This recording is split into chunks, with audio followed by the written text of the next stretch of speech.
Professor, você acha que o descontrole financeiro também pode ser reflexo de uma criação muito restritiva? O gastar com o que gostamos dá uma sensação de liberdade. Amanda, o que acontece? Eu gostei do seu comentário, mas eu vou falar uma coisa assim, ó.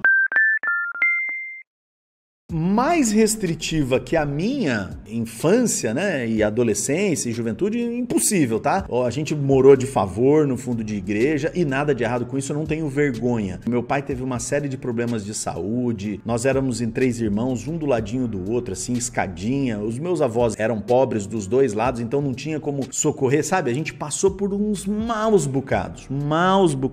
Então, a gente teve muita restrição. Sabe aquela história de na volta a gente compra? Que as mães fazem, nem isso eu tinha, não tinha na volta a gente compra, porque eu nem saía, não ia pra canto nenhum, tal. Então, restritivo, eu sei muito bem o que é ser restritivo. Então, claro que isso deixa marcas, mas o descontrole financeiro não tem muito a ver com você ser pobre. O descontrole financeiro tem muito mais a ver com o jeito que a gente imagina que deve ser lidado o dinheiro. Deixa eu te dizer assim, ó, as pessoas não conseguem entender que o dinheiro tem 2 funções. Uma função do dinheiro é você fazer troca. Quando você precisa consumir alguma coisa, você precisa dar o dinheiro, para você ter alguma coisa em troca. Então você precisou do dinheiro para comprar esse celular, para me assistir, você precisou de dinheiro para ter internet. Então você precisa ter dinheiro para fazer trocas. Isso é uma coisa. A outra coisa, o dinheiro também tem uma função de reserva, de deixar guardado, de ser a tua riqueza. Então a gente meio que não aprende a distinção entre esses dois, e o que a gente faz é gastar o dinheiro como só fosse troca, e a gente não percebe que a gente tem que pegar uma parte desse dinheiro e fazer a função reserva, porque a reserva é que te dá segurança, entendeu? E por que a gente não aprende isso? Porque quando você olha em volta, e aí tá muito bom o seu comentário, Amanda, quando você olha em volta, todas as pessoas que você conhece, e eu também, elas não foram ensinadas como lidar com dinheiro também. Essa questão do dinheiro como troca, dinheiro como reserva, essa questão de se tornar superavitário, os mitos com o dinheiro, como que se lida com o dinheiro, como que se ganha mais, como que aumenta o salário, como que ganha mais dinheiro de salário. Ninguém nunca explica isso, né? Por que não explica? Porque meio que se eu te explicar como é que você vai ganhar mais salário, se eu sou uma empresa, o seu empregador, eu crio uma sarna para me coçar, né? Então, e quem vai ensinar? O banco vai ensinar como que ganha mais salário? Onde que apresenta isso, né? Onde que ensina? Hoje em dia tem as faculdades, né? A faculdade fala assim, a gente é muito prático aqui, a nossa faculdade é prática, ensina coisa prática. Quando eu vejo isso, ensina coisa prática, é porque não vai ensinar a ganhar mais, né? Vai ensinar a trabalhar e ficar quietinho. Então, não tem lugar pra gente aprender isso, né? Não tem lugar, infelizmente. Eu precisei rodar muito, aprender muito, entender muito, e aí percorri um caminho de décadas até conseguir estruturar isso bonitinho e eu entrego pras pessoas. Então, no meu perfil no Instagram, no meu perfil no TikTok, no meu canal no YouTube, no Facebook, você vai ver um monte de conteúdo todo dia fazendo o quê? Trazendo para as pessoas a consciência desse problema. A gente não consegue sair desse problema só olhando para quem tá do nosso lado, né? Porque todo mundo que tá do nosso lado pensa muito parecido com a gente, entende? Então o descontrole financeiro vem não da restrição, vem da maneira como a gente lida com o dinheiro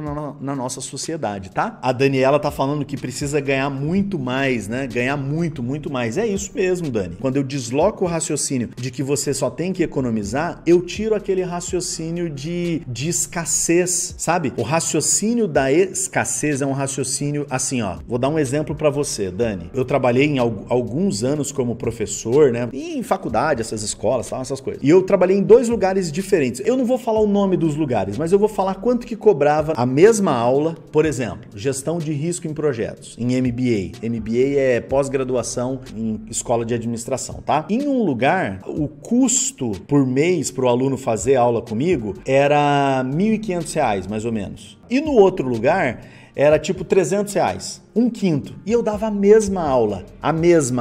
Os caras que pagavam R$ 1.500 normalmente vinham pra aula querendo que eu falasse tudo pra eles. Eles queriam material extra, eles queriam conversar comigo no intervalo, eles queriam começar a conversar comigo antes, durante, depois, eles queriam saber de tudo. Eles me perguntavam da situação deles, era incrível assim. Os que pagavam R$300 chegavam já na sala me perguntando: professor, vamos sair antes do intervalo ou não? Vamos sair, dá pra emendar o almoço, a gente sai mais tarde, mais cedo? cedo, queriam mais o diploma, queriam mais lá o certificado. Esse outro lado aqui, de R$300, é o raciocínio da escassez que eu falo. Por quê? Porque a pessoa, ela não percebia, ela nem entendia que ela estava de cara comigo ali, podendo aprender bastante sobre aquele tema que ela estava pagando e ela queria ir embora. Então, esse raciocínio da escassez, ele é muito presente para quem ainda não sabe como cuidar da própria vida, né?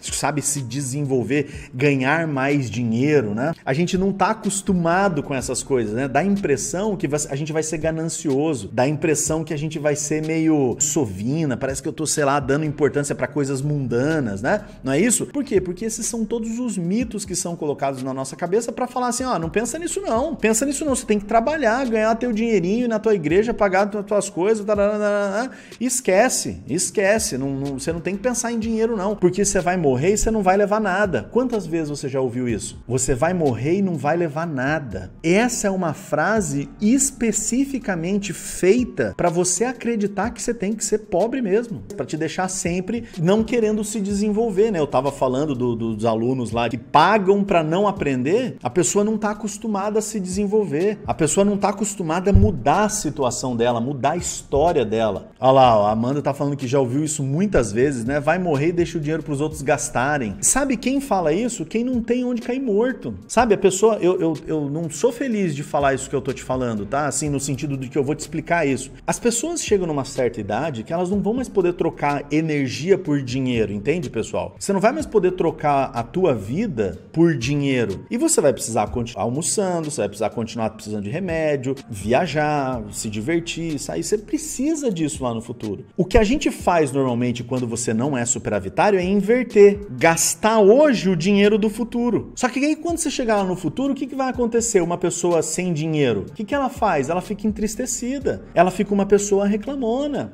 ela fica uma pessoa com dificuldades psicológicas às vezes. Eu tava falando dos alunos, né, que não aproveitavam lá as aulas comigo. Normalmente eu via, né, claramente, eram as pessoas que menos ganhavam dinheiro nas suas empresas, né? Por quê? Porque elas não se desenvolviam. Do outro lado, as pessoas pagavam R$1.500 por mês lá na outra instituição para ter a mesma aula comigo, exatamente igual, eram diretores, eram gerentes, pessoas que já estavam acostumados a se desenvolver. Então a pergunta que eu faço para você é assim, quanto você tem buscado se desenvolver em todas as suas habilidades? Ou você tem buscado apenas habilidades de trabalho, só para trabalhar mais e não ser mandado embora, né? Que a gente chama de empregabilidade.